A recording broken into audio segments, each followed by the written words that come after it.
Hey everyone, welcome back. We are here in chapter 26, the digestive system, slide 16. We've talked about layers of the digestive system, epithelium and folds and muscle. We've talked about peritoneum, organs that are intraperitoneal versus retroperitoneal for the abdominal organs that are for the abdominal organs. Now we're finally going to start from the mouth and make our way down. So we'll break this up into mouth to stomach, small intestines to part of the large intestines, and then from there to the anus.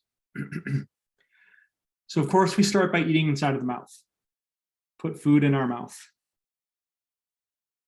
The oral cavity, our mouth, is lined with non-keratinized stratified squamous mucosa.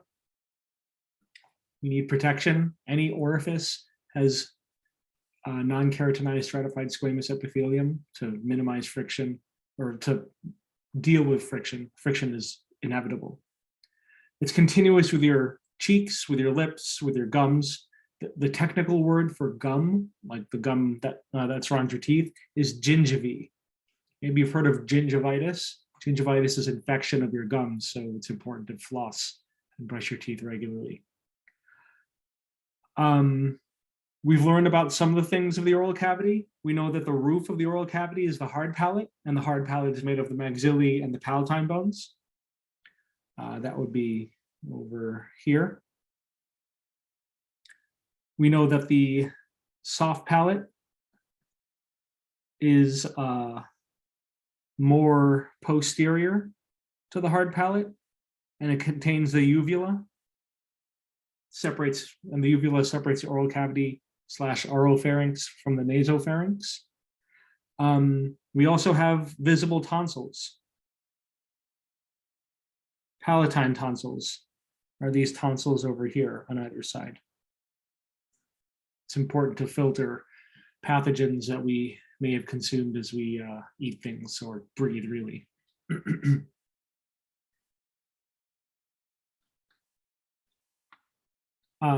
We have our tongue in the oral cavity, of course, and we've talked about our tongue before. One thing that you may not have known from what we've discussed previously is that it does secrete enzymes for digestion. So in our mouth, not only do we start mechanical digestion with our tongue and our teeth, but we start chemical digestion. We release enzymes, special proteins that help break things down. These are digestive enzymes, specifically for lipid digestion. Our tongue is super useful for speaking. The way I speak to you right now, I use my tongue, move it around in different ways. Like I mentioned, we can use our tongue to mash food. It's used for mechanical digestion, and it's used for taste, as we've discussed previously. Taste buds can be found within lingual papillae, those little bumps on your tongue.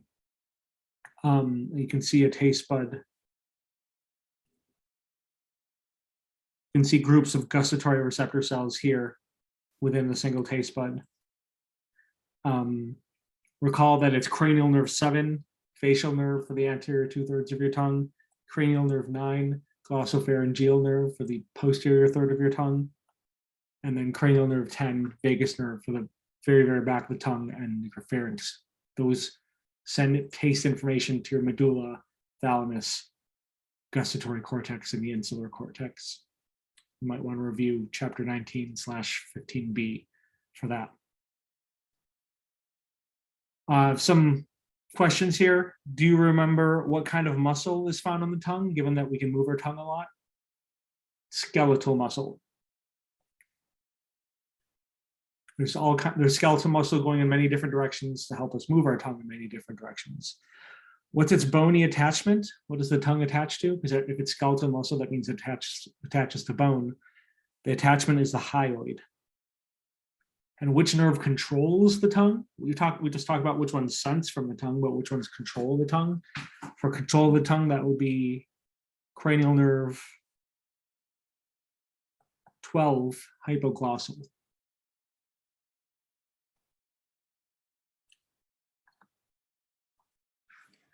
We have salivary glands surrounding the oral cavity, and salivary glands secrete a solution of more enzymes and also something called buffers to help with chemical digestion. Enzymes, once again, these are digestive ones that help break down food. A buffer is a class of chemicals that help minimize pH changes. So like reduce acid or reduce bases. Most of the food we eat, if anything, would be acidic. If you drink juice or eat tomatoes, those are acidic. That's normal. And we naturally produce buffers to help minimize that acid, because acid can erode our teeth and if it's strong enough, damage our esophagus and other parts of our digestive tract. You can see that in this picture, we have 3 different salivary glands. We're looking on one side of the face, the right side here. We have 3 different salivary glands: the parotid, submandibular, and sublingual. They all use ducts, because these are exocrine glands. They all use ducts to deliver saliva and exocrine secretion into the oral cavity. The parotid is the largest. It's by the mandibular ramus.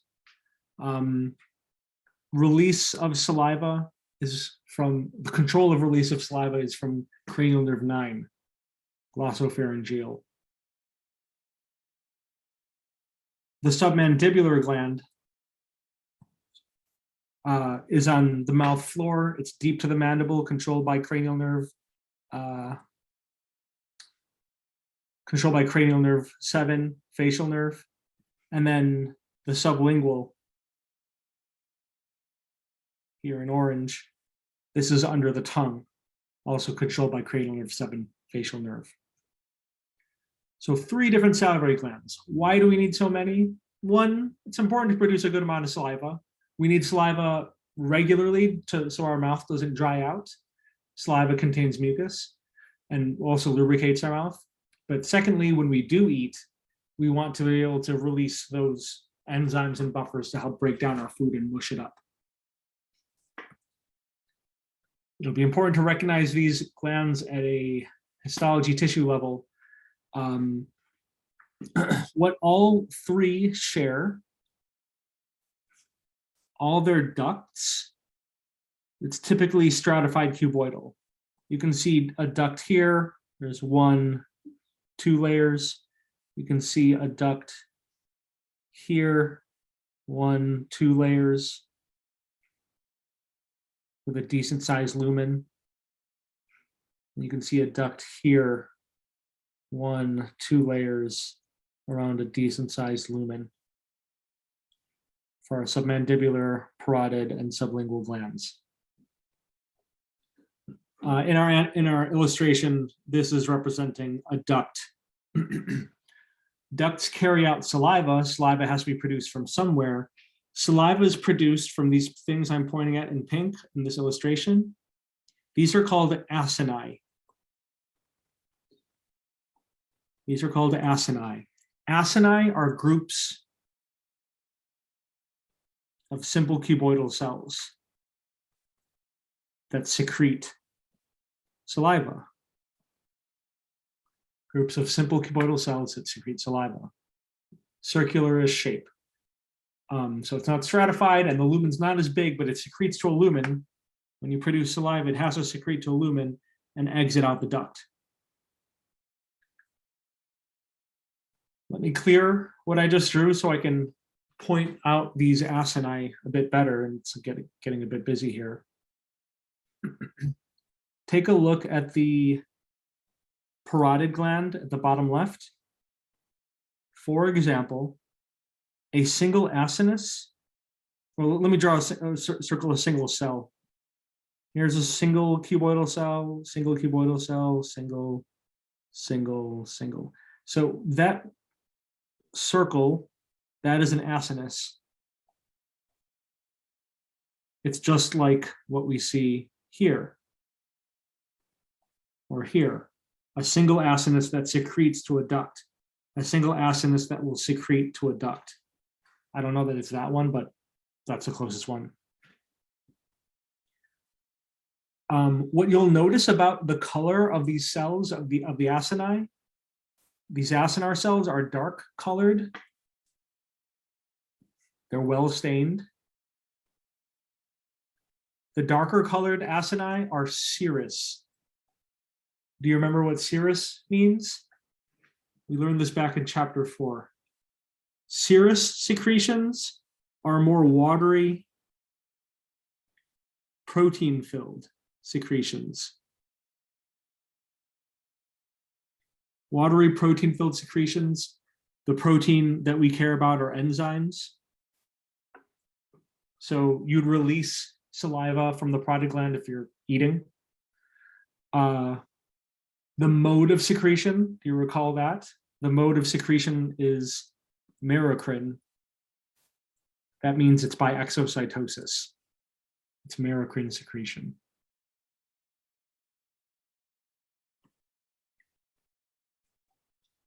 When we look at the parotid gland, it's primarily serous acini. When we look at the parotid gland, it's primarily serous acini. When we look at the sublingual gland, take a look at the bottom right. When we look at the sublingual gland, what you'll notice is that most of the acini are very light colored. Let me circle one. I've just circled an entire acinus and I'll put black marking around individual cells. This is not perfect, I'm just estimating. There's a single acinus. It's not a serous acinus like what we saw in the parotid gland. These are mucus acini. Mucus acini are lighter colored. They're weakly stained. What mucus acini secrete, as the name implies, they secrete mucus. And mucus is thicker. There's less water to protein ratio. It's also merocrine secretion, but the goal here is different. It's not for digestion, not for chemical digestion, it's for lubricating. As we eat food, we want to lubricate it. Often the food we eat is dry. The sublingual gland is primarily mucus acini. The submandibular gland, take a look at the top right, is a mix. You can find serous acini and you can find mucus acini. It's a mix of serous and mucus. So even you can tell the difference anatomically, gross anatomy, where these glands are, but even at a histology tissue level, you can tell the difference. Parotid gland is primarily serous, sublingual is primarily mucus, submandibular is both, a mix of both.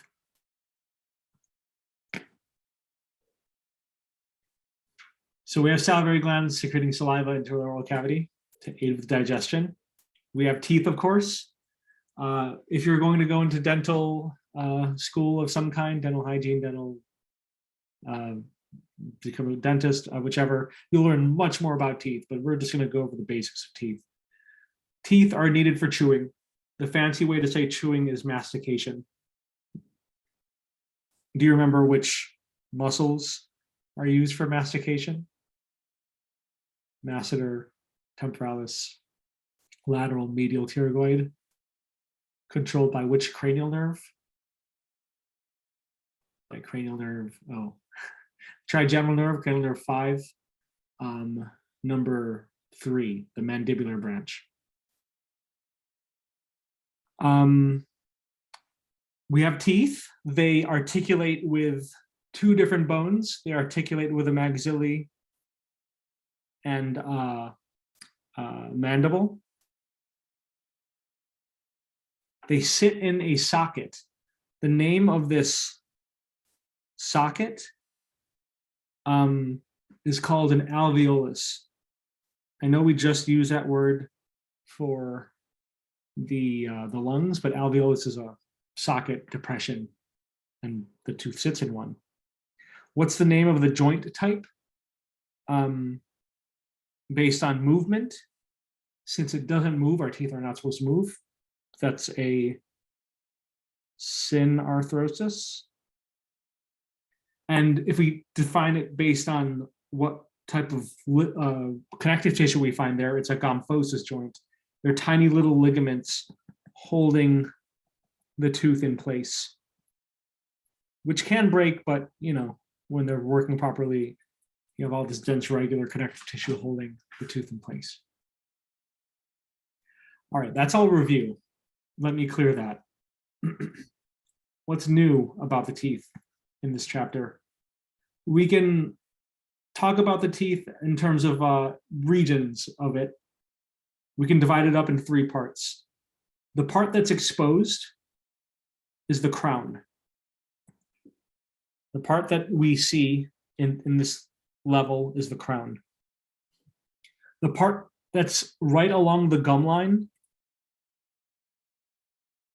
is the neck. So it's a pretty narrow region. And you can see the gingivae here. That's the neck.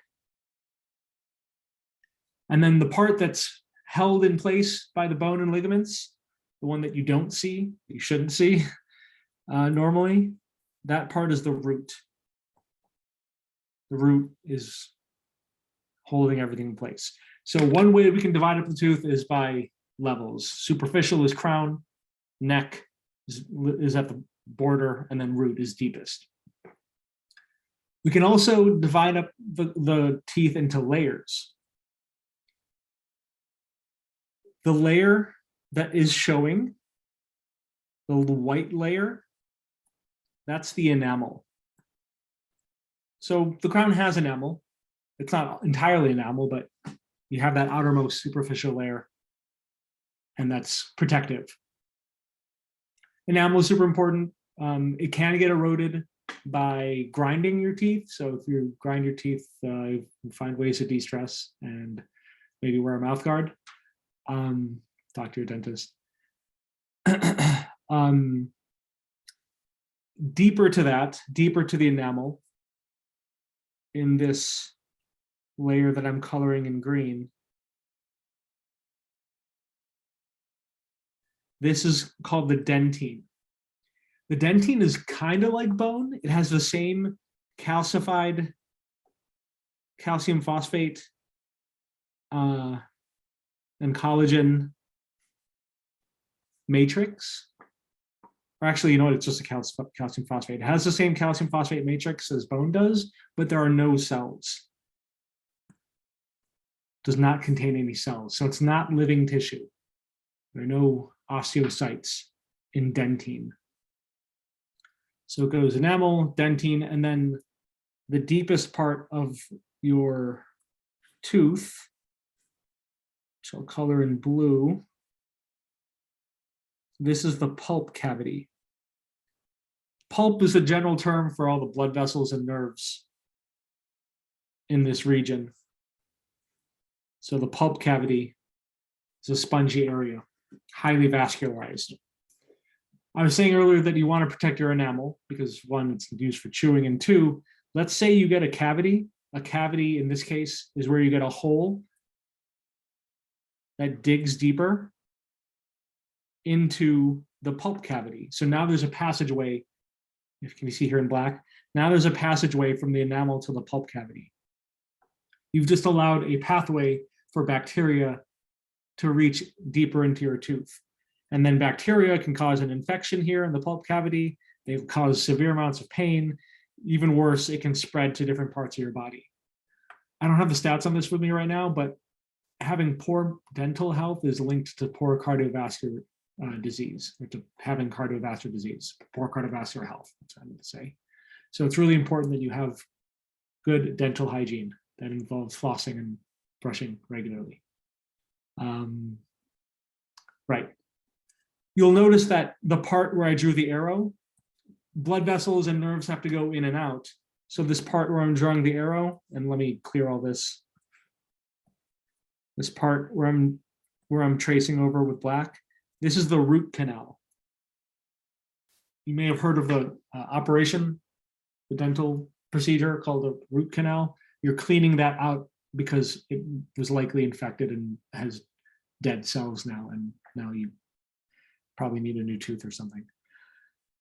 All right, those are my PSAs for today. So crown, neck, root, those are the layers from top to bottom, and then we go layers as we go deeper: enamel, dentine, pulp cavity. And then the pulp cavity extends to your rest of your circulatory nervous system through the root canal.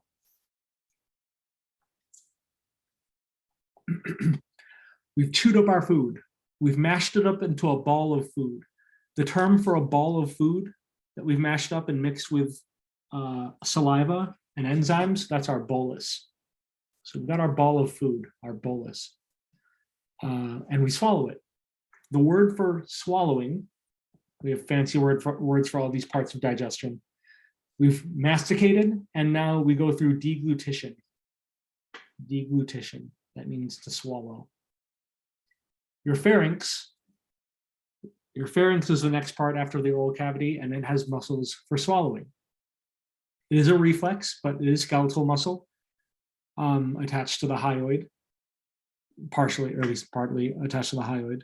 And it helps push food down. You can see in the step-by-step right here, we're following this bolus of food from the oral cavity, down the pharynx, down to the esophagus. It's a reflex primarily regulated by the glossopharyngeal nerve, cranial nerve 9. Your tongue pushes that bolus down. Your epiglottis, let me color the epiglottis differently. The epiglottis is right here. It's open, and then it shuts. It says it right here. Here's the closed epiglottis. And then once that bolus goes past, it opens again.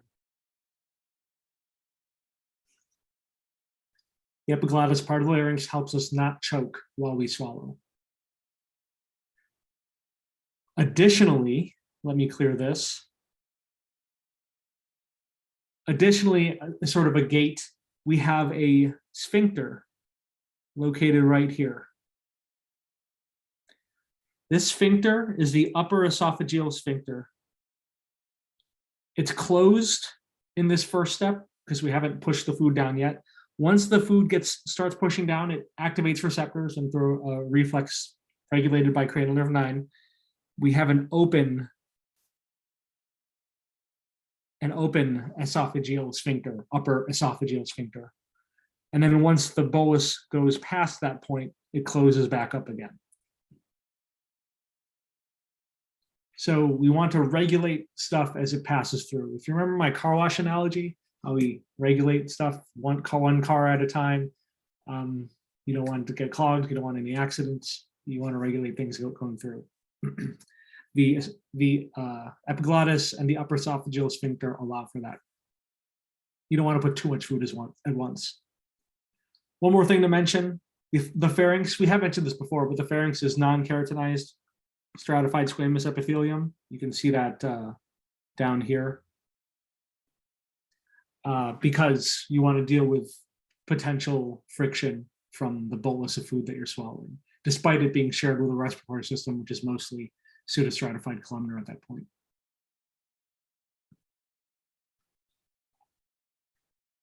We swallow our food. We're now here in the esophagus. Esophagus is a long tube, extends from your cervical region down past your diaphragm into the epigastric region. There was an upper esophageal sphincter from the pharynx to the esophagus, but there's also a lower esophageal sphincter between the esophagus and the stomach. Sphincters are part of that muscularis externa layer, if you recall from the second video. At this point, since the bolus is still fairly solid, despite it being mashed up with mucus, with saliva, it's non-keratinized stratified squamous epithelium. You can see that down here, all this epithelium surrounding the lumen.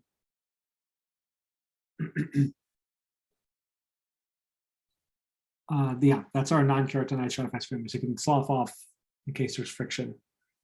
It's also very muscular.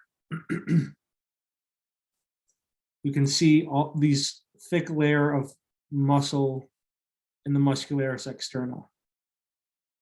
There's also muscle in the muscularis mucosa, but that's for squeezing glands. Most of the muscle in externa, which happens to be a mix of both skeletal and smooth muscle, that muscle is the muscle layer is very thick. Recall that our esophagus is retroperitoneal. So the outer layer is adventitia. It's adventitia in the thoracic region, but also in the abdominal region. Finally, I'm being intentionally vague about this because we're not covering it too much, but there are submucosal glands in the submucosa. Whoops, too far. In this layer here. Submucosal glands secrete mucus and other important secretions to the lumen side of the esophagus.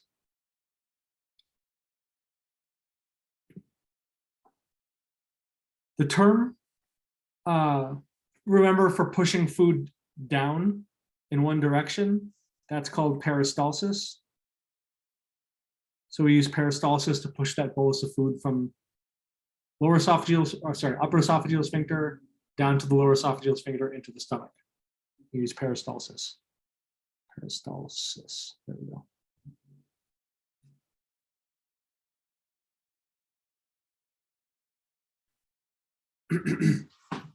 One thing that you may be familiar with, hopefully not too much, and if you do, might want to change your diet to something less acidic and eating more slowly and more controlled portions, and not working out right after eating. There's several things you can do to reduce this, and failing that, there's medications that can help, and they're over the counter now. But you might be familiar with heartburn. Heartburn is a symptom where you feel like you have burning in your heart. It's just really in your chest region, and that burning is actually of your esophagus.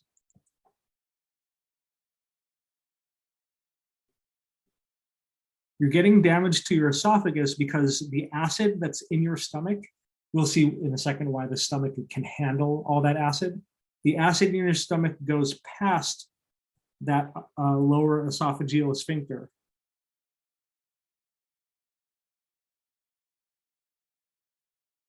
And while the stomach can handle all that acid, the esophagus can't. And you feel burning, it's painful, and it's not good for you, as you can imagine. So I didn't mention this, there could also be a problem with your lower esophageal sphincter if it's weak for some reason. This can also happen in people who are bulimic. If you're constantly vomiting, you weaken that sphincter, and also, but when you constantly vomit, you're going to be putting acid up in your esophagus all the time, causing lots of damage. The technical term for this is gastroesophageal reflux disease. Gastroesophageal reflux disease. Gastro is referring to your stomach. Esophageal is referring to your esophagus. Reflux means to have it go the opposite way. So acid reflux can lead to these feelings of heartburn.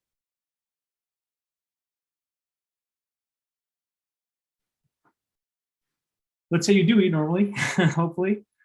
Chew up your food, masticate it, swallow it, deglutition, goes down your esophagus, peristalsis, goes past the lower esophageal sphincter, and now that bolus of food is getting into your stomach. The stomach is a really cool place and a really cool shape, in my opinion. It's this big pouch. It is adapted for storage. One way that it's adapted for storage is you look inside of the stomach, you'll see that there's lots of folds, lots of large wrinkles. These folds are rugae, gastric rugae, R-U-G-A-E, rugae. These folds are very muscular and they allow for expansion of the stomach. So it can expand like an accordion. Your stomach is a great storage area. If you're not sure where your next meal will come from and you do have something in front of you and you don't want anyone else to steal it and you don't want it to go bad, you want to shove that food in your face. Fortunately, for most of us, I hope that we have plenty of food available. It's not necessary to do that anymore. But in case of emergency, we want to be able to store food. So not only is it for storage, it is for mechanical digestion and chemical digestion. We saw that in the oral cavity already. Mechanical digestion, that's mastication with our teeth and tongue. Chemical digestion with the enzymes in saliva. Now, there are no teeth in your stomach, but your stomach can move around a lot. And it also secrete lots of chemicals, lots of enzymes to help with digestion, which we'll take a look at in a second. Recall that it is intraperitoneal. It's surrounded by peritoneal membrane within the peritoneal cavity. Refresh your memory on where to find these abdominal pelvic organs. It's in the left hypochondriac region and epigastric region, and a portion of the umbilical and left lumbar. Remember that it's mostly found here in those regions. One thing you'll notice about this drawing is that it has, we can divide up the stomach into different regions. If I point to here, this is not the stomach. Right here where I'm pointing at, this is the last part of the esophagus. This is where we have the lower esophageal sphincter. When food comes in, the first part of the stomach that we enter, roughly this region, this is called the cardia. We've reached the heart of the stomach, the cardia. There's a part of our stomach that kind of bulges up. The term for a bulged region of an organ is the fundus. That is the fundus region of our stomach. Majority of the stomach,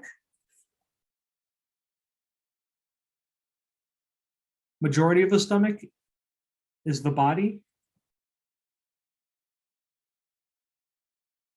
And then this last narrowed part leading to the duodenum, this is the pyloric part. Now, I said there was an esophagus, or excuse me, a sphincter at the top, the lower esophageal sphincter, down here, the lower esophageal sphincter. There's a sphincter at the end here as well. This is the pyloric sphincter. The pyloric sphincter regulates food getting into the duodenum. You can see that every step along the way, we have regulation so that we don't have too much coming in at once. We want to maximize the amount of time that food is in the stomach for digestion, but then when it's ready, send it out so we can bring more food in. Sphincters help pace food as it gets digested and absorbed along the way. So cardia, fundus, body, pyloric part. Lower esophageal sphincter bordering the stomach on the top, pyloric sphincter on the exit.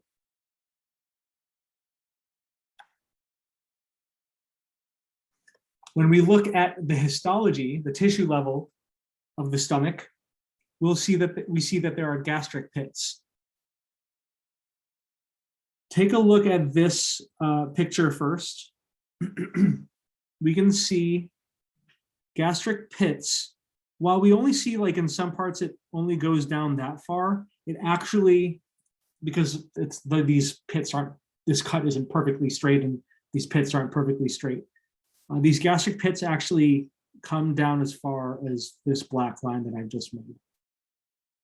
These are gastric pits.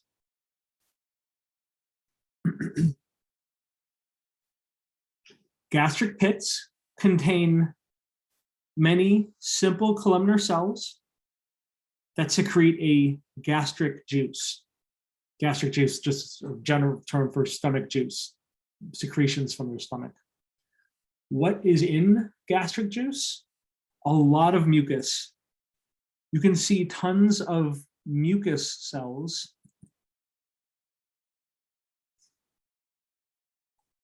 light-colored mucus cells.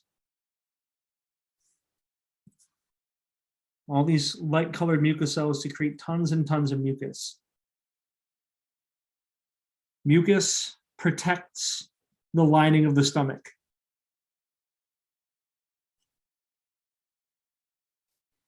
Why do we need so much mucus? We have mucus production all along the digestive tract, but why do we need a lot here in the stomach? Because we produce acid. There are cells that produce acid. Don't worry about which cells in the stomach, but they're part of these gastric glands. They're produced from the gastric glands that are found in these gastric pits. Acid helps activate a certain enzyme. It can help, it doesn't break down food as you might think it does, but it helps activate an enzyme, and that enzyme breaks down food. You'll learn more in physiology why that's so important, but the short of it is, if we have this enzyme in our stomach that can break down food, and we're made of the same things that food is made of, so wouldn't this enzyme digest us? Well, then we only want to activate that enzyme at appropriate times, so when we secrete acid, the enzyme gets activated.